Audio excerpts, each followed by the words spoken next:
Bismillahirrahmanirrahim. Assalamualaikum students. Today we are going to discuss a very important topic, a very important part of the cell, that is the cytoskeleton. It is the question given in your book exercise also. So it is cytoskeleton. देखें जब हम human body की बात करते हैं या किसी भी ऑर्गेनिज्म की बात करें तो यूजुअली उनके अंदर जो उनको सपोर्ट मिलता है, जो उनका स्ट्रक्चर फ्रेम रहता है, अपनी पोजीशन पे अपराइट रहता है, that is due to the skeleton. ठीक है, जैसे हम बोन्स और कार्टिलेज को देखते हैं तो वो हमारे डिफरेंट स्ट्रक्चर्स की फॉर्मेशन भी करते हैं और अलॉन्ग विद दैट हमें सपोर्ट भी देते हैं और हम उसकी वजह से मूव भी कर सकते हैं और जो हमारी बॉडी की शेप होती है उसको भी मेंटेन रखते हैं. ठीक है, सो इसी तरह अगर हम बात एक सेल की करें तो सेल में जो स्केलेटन होता है जो सेल की शेप को मेंटेन रखेगा, जो सेल को सपोर्ट प्रोवाइड करेगा, उसकी ऑर्गेनल्स को लोकेट करेगा और उसके साथ साथ सेल को मूवमेंट में हेल्प करेगा, that is called the cytoskeleton. ठीक, so cyto means cell and skeleton mean framework. Framework का बेटा मतलब आपको पता होना चाहिए कि कोई जो किसी चीज को बनाने वाला होता है, उसकी स्ट्रक्चर को ऑर्गेनाइज करने वाला होता है, that is called the framework. Okay, so cell framework is called as cytoskeleton. So define हम इसको कैसे करेंगे? It is a network of protein filaments. आप आगे चल के देखेंगे कि जैसे हमारी बोन्स होती हैं या हमारा कार्टिलेज है या मसल्स हैं, व्हाटएवर जो कुछ भी हमारी बॉडी में प्रेजेंट है वो किसी न किसी प्रोटीन से बना हुआ होता है. ठीक, लाइक आप मसल्स को, बोन्स को देखें या हमारे स्केलेटन को देखें तो वो बना हुआ होता है कोलेजन प्रोटीन के साथ. ठीक है, सो सेम इसी तरह से यहाँ पे जब हम सेल की स्केलेटन की बात करेंगे तो वो भी कुछ प्रोटीन्स के साथ मिलके बना हुआ होता है और ये प्रोटीन्स आपके पास एक नेटवर्क की फॉर्म में प्रेजेंट होती हैं. सो अगर आपके पास ये एक सेल का स्ट्रक्चर क्रॉस सेक्शन आप देखें बेटा तो आपके पास ये फर्स्ट तो होगी सेल की outer boundary, that is called the plasma membrane. ठीक है, सो इनसाइड द प्लाज्मा मेम्ब्रेन हमारे पास ये कुछ नेटवर्क ऑफ प्रोटीन फिलामेंट्स हैं जो कि मिलके सेल का स्ट्रक्चर ऑर्गेनाइज करेंगे, सेल को लोकेट करेंगे. आप ये कह सकते हो कि सेल के जो फ्रेमवर्क है उसको मेंटेन करेंगे. ठीक है, सो ये कौन कौन से कंपोनेंट्स हैं इनको हम बारी बारी डिस्कस करेंगे. अच्छा, इसका बैकग्राउंड क्या है? रिकॉर्ड्स ऑफ एक साइंटिस्ट थे, उन्होंने फर्स्ट टाइम अपने लाइट माइक्रोस्कोप के अंदर इसको ऑब्जर्व किया था, यानी इलेक्ट्रॉन माइक्रोस्कोप से पहले की बात है. ठीक है, उसमें उन्होंने ऑब्जर्व किया तो उनको नजर आया कि इसके अंदर ऑर्गेनाइज्ड फिब्रस नेटवर्क है. फिब्रस मतलब फिलामेंट टाइप. ठीक है, वो नेटवर्क है स्केलेटन का और कहाँ पे प्रेजेंट होता है? Only in eukaryotes. ठीक है, सो हम ये कह सकते हैं कि यूकेरियोट्स की बॉडी में या यूकेरियोट्स के सेल के अंदर एक फिलामेंटस नेटवर्क होता है फाइब्रस स्ट्रक्चर की फॉर्म में जिसको हम साइटोस्केलेटन कहते हैं and that was first observed in 1928 by Koltzoff. ठीक है, but with the progress in the electron microscope that was confirmed by the Cohen in 1977 that yes there is a network of fibrous proteins inside the cell to maintain the structure, to maintain the shape and to localize the organelles in a cell and that is called the cytoskeleton. ठीक है, so there are some roles which are the roles of all the components of the cell. ठीक है, so whole हम अगर देखें तो हमारे पास ये कुछ roles हैं साइटोस्केलेटन के और उसमें डेफिनेटली उसके डिफरेंट कंपोनेंट्स से परफॉर्म होते हैं. तो फर्स्ट रोल आपके पास है, it provides the structural framework to the cell. Like हमारी मसल्स, बोन्स हैं या कार्टिलेज है, वो मसल्स तो नहीं सॉरी कि जो बोन्स और आपका जो कार्टिलेज होता है वो हमें स्ट्रक्चरल फ्रेमवर्क प्रोवाइड करता है. सो सेम इसी तरह से ये भी हमारे सेल्स को स्ट्रक्चरल फ्रेमवर्क प्रोवाइड करता है. ठीक है, then it helps in cell movement. So cell movement बेटा कैसे होती है? सो ये आपके पास डिफरेंट प्रोसीजर्स के थ्रू हो सकती है डिफरेंट कंपोनेंट से, लेकिन एक देखिए आपके पास सीलिया बनते हैं, फ्लैजेला बनते हैं या इवन आपने एमीबा में सीडोपोडिया पढ़े होंगे, उनकी फॉर्मेशन होती है. तो ये जितनी भी चीजों की फॉर्मेशन हो रही है which helps in the movement of the cell, not a body. ठीक है, आपका सेल मूव करता है या सीलिया की मदद से. सीलिया आपने देखे होंगे बेटा पैरामीशियम के अंदर इस तरह का उसका स्ट्रक्चर होता है और उसके ऊपर यूं छोटे छोटे साइटोप्लाज्मिक थ्रेड्स होते हैं जिनको सीलिया कहते हैं. ठीक, सो ये जो सीलिया हैं ये आपके पास आ जाते हैं माइक्रोट्यूब्यूल्स से बने हुए, और ये माइक्रोट्यूब्यूल्स जो है वो साइटोस्केलेटन का कंपोनेंट है।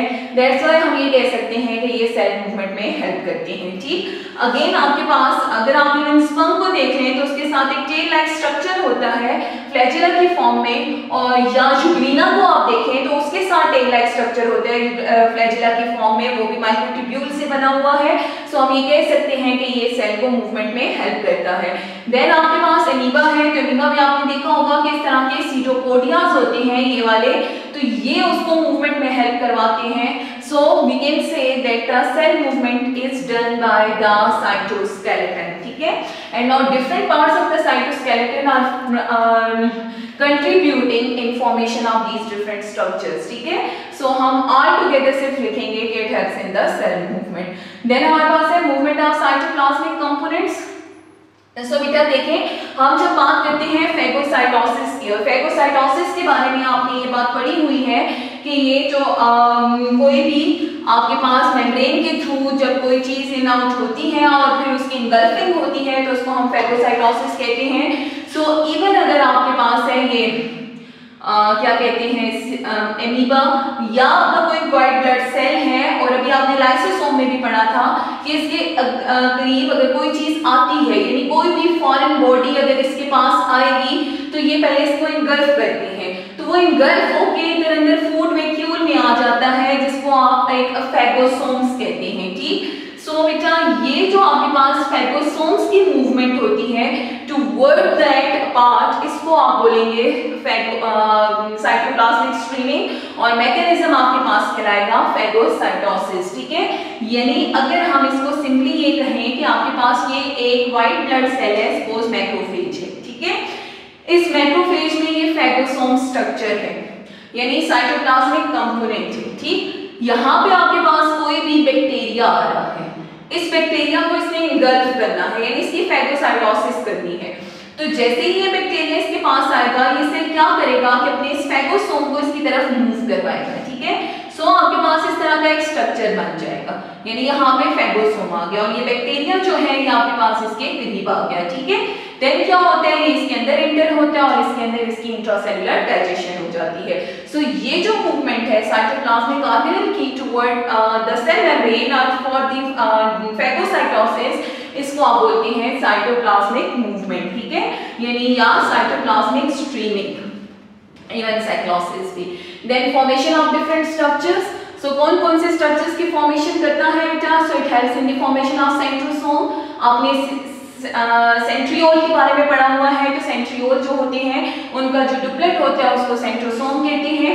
देन हमारे पास सीलिया की फॉर्मेशन है, फ्लैजिला की फॉर्मेशन है, इवन हमारे जो मस्कुलर स्ट्रक्चर्स होते हैं उनकी फॉर्मेशन है। So all of them is made up of cytoskeleton and the component of cytoskeletons. ठीक है, then what are the component of cytoskeleton? So first is microfilament, microtubules and intermediate filament. So ये तीन हमारे पास components हैं cytoskeleton के, जो मिल के ये वाले functions परफॉर्म करते हैं। ठीक है, अब किस तरह से कौन सा वाला कौन सा रोल परफॉर्म करता है, सो उनको अब हम वन बाय वन डिस्कस करते हैं। ठीक, सो बेटा फर्स्ट हमारे पास है microfilament, then microtubules and intermediate filament. मैंने कंपैरिजन की फॉर्म में लिखा है कि ताकि आपके लिए ज्यादा आसान हो जाए।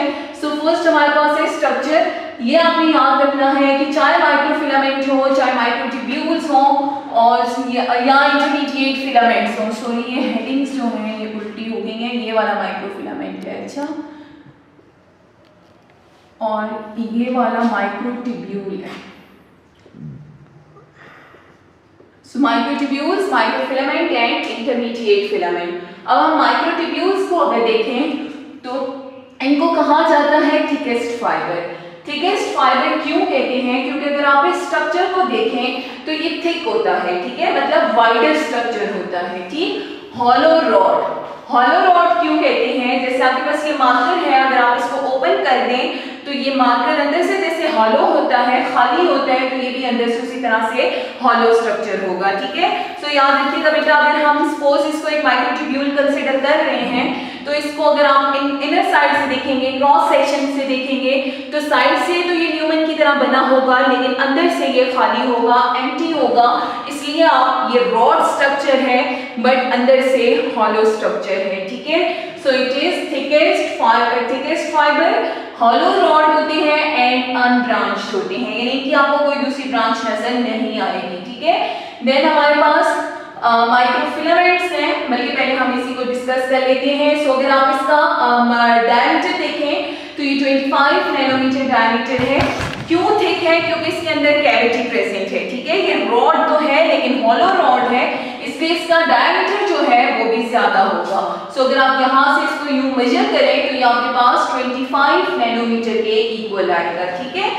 अच्छा, और फिर 15 नैनोमीटर का ल्यूमेन होता है। ल्यूमेन का हमें पता है कि कैविटी है। सो अगर आप इसका इंटरनल रॉड लाइक स्ट्रक्चर के अंदर जो खाली कैविटी का ल्यूमेन होगा, अगर आप उसको देखें तो ये आपके पास कितना होगा, 15 नैनोमीटर, यानी ये अगर आप देंगे तो ये आपके पास है 25 नैनोमीटर, ठीक है।